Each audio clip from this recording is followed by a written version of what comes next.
नमस्कार साथियों, आप सभी का स्वागत है अपने YouTube चैनल सनी का अड्डा। प्यारे साथियों, उम्मीद करता हूँ आप सभी ठीक होंगे।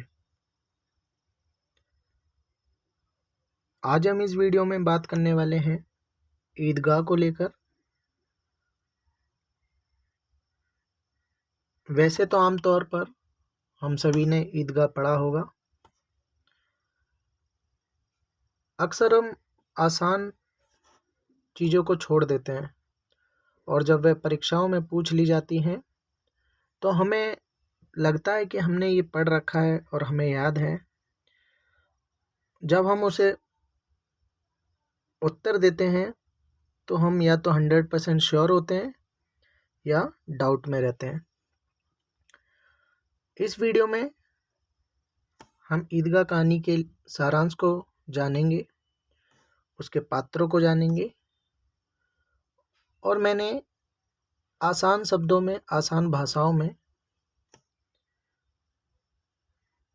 20 प्रश्न इसी वीडियो में रखे हैं जो कि ईदगाह से संबंधित हैं। तो चलिए वीडियो शुरू करते हैं बिना देरी किए हुए।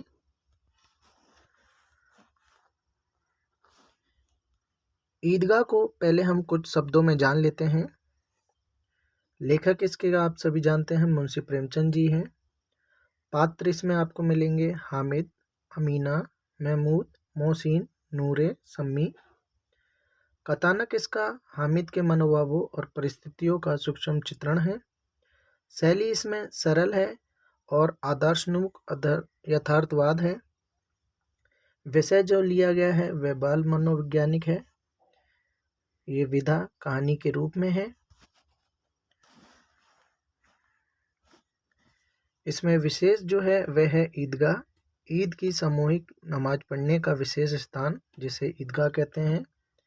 इसमें टिप्पणी है, प्रेमचंद बहुमुखी प्रतिभा संपन्न साहित्यकार थे। प्रेमचंद की रचनाओं में तत्कालीन इतिहास बोलता है। प्रेमचंद ने कहानी और उपन्यास दोनों ही लिखे। वह भारत के श्रेष्ठतम कहानीकार और उपन्यासकार के रूप में जाने जाते हैं। तो दोस्तों, अब हम इस वीडियो में ईदगाह कहानी का सारांश देखने वाले हैं। आइए पढ़ते हैं उसके बारे में। पढ़ने से पहले मैं आप सभी से कहना चाहूँगा, अगर आपको वीडियो अच्छा लगे तो वीडियो को लाइक, शेयर, कमेंट करके हमारा उत्साह बढ़ाइएगा। और अब तक आपने अपने YouTube चैनल सनी का अड्डा को सब्सक्राइब नहीं किया है तो ज़रूर कर लीजिएगा। इसमें कहा गया है, मुंशी प्रेमचंद द्वारा लिखी गई ईदगाह कहानी एक उद्देश्यपूर्ण कहानी है। ये बाल मनोविज्ञान को गहनता से दर्शाती है।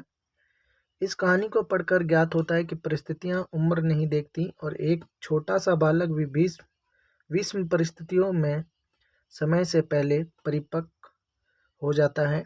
कहानी में हामिद, जो एक मात्र 8 वर्ष का बालक है, वह एक परिपक्व व्यक्ति की भांति किसी तरह समझदारी का परिचय देता है। प्रेमचंद ने इसी बात को रोचकता से दर्शाया है। कहानी का मुख्य पात्र हामिद और उसकी दादी अमीना है। हामिद के माता पिता इस संसार में नहीं हैं। वह अपनी बूढ़ी दादी के साथ रहता है। वह बहुत गरीब है। उसकी दादी छोटा मोटा काम करके किसी तरह अपना हामिद का भरण पोषण करती है। वो हामिद की सारी इच्छाएं पूरा करना चाहती है पर कर नहीं पाती। ईद का त्योहार आ जाता है। सब लोग मेले में घूमने जा रहे हैं। हामिद भी मेले में जाने के लिए उत्साहित है। हामिद की दादी किसी तरह थोड़े पैसे जोड़कर 3 आने हामिद को देती है। प्यारे साथियों, जो मैं सारांश पढ़ रहा हूँ, कुछ प्रश्न के उत्तर आपको इसी में से मिल जाएंगे। पर मैं आप सभी से कहना चाहूँगा, ये बहुत ही छोटी, बहुत ही अच्छी कहानी है। इसको आप 10 से 15 मिनट निकालकर गूगल से भी निकालकर पढ़ सकते हैं। और यूजीसी नेट परीक्षा में अभी हाल ही में इसमें से एक प्रश्न आया था कि उसकी दादी कितने पैसे हामिद को देती है मेले जाने के लिए।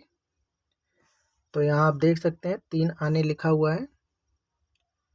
चलिए आगे बढ़ते हैं ताकि वो मेला घूम आए। हामिद अन्य बच्चों के साथ मेला जाता है। यहाँ सब बच्चे अपने माँ बाप द्वारा दिए गए पैसों से खिलौने, मिठाई आदि खरीदते हैं, लेकिन अपने मन पर नियंत्रण कर ये सब नहीं खरीदता। वह वेले में एक ज़रूरी चीज़ लेता है। वह ज़रूरी चीज़ है रसोई घर में काम आने वाला चिमटा।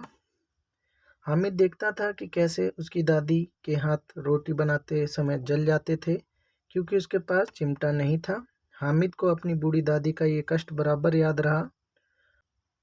उसने अपनी इच्छाओं को तिलांजलि देते हुए अपनी बूढ़ी दादी के लिए एक उपयोगी वस्तु खरीदी। ये कहानी हामिद की मात्र 8 वर्ष की आयु की परिपक्वता को दर्शाती है।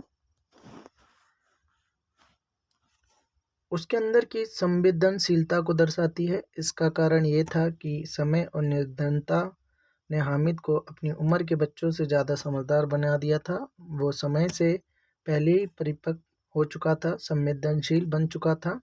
हामिद के रूप, मनोविज्ञान और संवेदनशीलता को सार्थक रूप से प्रस्तुत करने में लेखक प्रेमचंद की पूरी तरह सफल रहे हैं।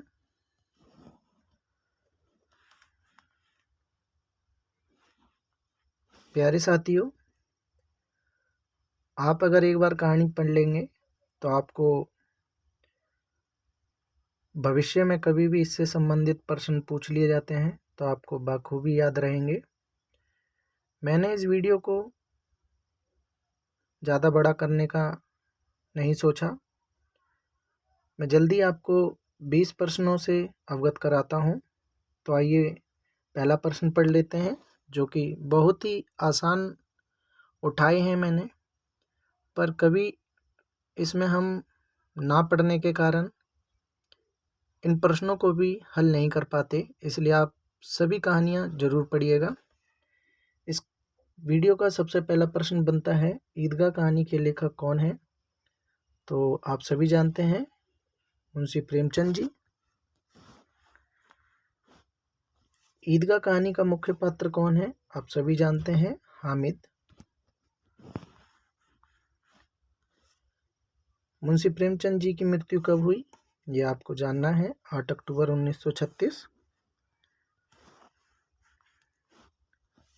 अगला प्रश्न है, हामिद की दादी उसको कितने पैसे देती है? मैंने अभी आप सभी को बताया था कितने पैसे देती है। इसका उत्तर आपको दिख रहा होगा, 3 पैसे। अगला प्रश्न है, हामिद अपनी दादी के लिए क्या लाता है? ये भी मैंने आपको अभी बताया, चिमटा लाता है। ईदगाह का त्योहार कौन से महीने में आता है? इसको आपको याद रखना है, अक्टूबर। हामिद के पिता की मृत्यु कैसे हुई थी? ये आपको बताना है कहानी पढ़ने के बाद। कारण था हैजे के कारण। अगला प्रश्न है, हामिद के पिता का क्या नाम था? सही विकल्प है आबिद। अगला प्रश्न है, हामिद की दादी का क्या नाम है? आप सभी जानते हैं, अमीना।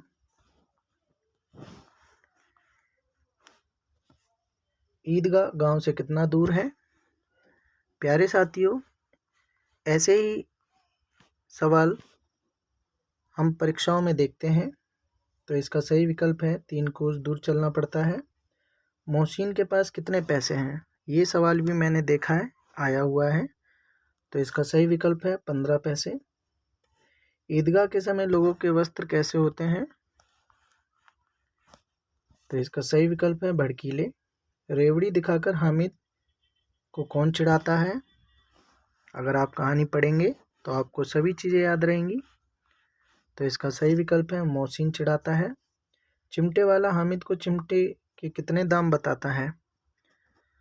इसका सही विकल्प है 6 पैसे बताता है वह उसको।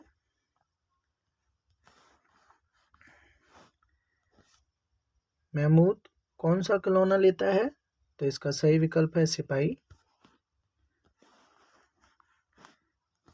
झूला झूलने के लिए कितने पैसे देने पड़ रहे थे? 1 पैसे।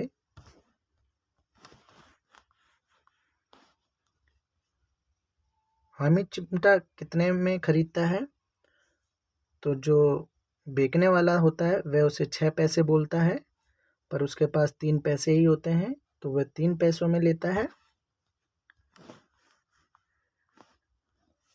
सम्मी अपने कौन सा खिलौना खरीदता है? तो वह खरीदता है धोबिन। फहीमान हामिद की दादी को कितने पैसे देकर जाती है? 8 आने। गांव से जो मंडली ईदगाह तक गई थी वो कितने बजे तक पहुंची? तो इसका सही विकल्प है 11 बजे। प्यारे साथियों, सभी प्रश्न ईदगाह कहानी से लिए गए थे और मैं उम्मीद करता हूँ आपको ज़्यादा से ज़्यादा प्रश्नों का उत्तर पता होगा। अक्सर परीक्षाओं में 1 से 2 प्रश्न पूछ लिए जाते हैं। अगर आपको ये वीडियो अच्छा लगा है तो वीडियो को लाइक ज़रूर कर दीजिएगा और अब तक आपने अपने यूट्यूब चैनल सनी का अड्डा को सब्सक्राइब नहीं किया है तो ज़रूर कर लीजिएगा। जल्दी मिलते हैं अगली वीडियो में, जब तक आप अपना सभी ध्यान रखिएगा। धन्यवाद दोस्तों।